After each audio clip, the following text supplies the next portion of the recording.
Jom kita tengok rumah. Rumah ni baru siap. 2 bilik, 1 bilik air. Okay, so dia ruang tamu dia. Ruang tamu ni keluasan dia adalah 12 kali 10. 12 kali 12, sorry. 12 kali 12. Ini adalah bilik pertama dia. Bilik pertama adalah 10 kali 10. 10 kali 10. Dan ini adalah bilik kedua beliau.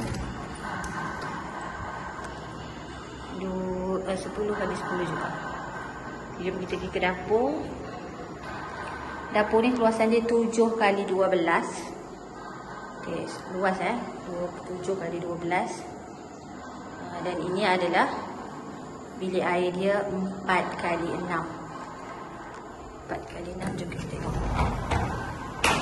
4 kali 6, jubin lantai ketinggian dia adalah 5 kaki.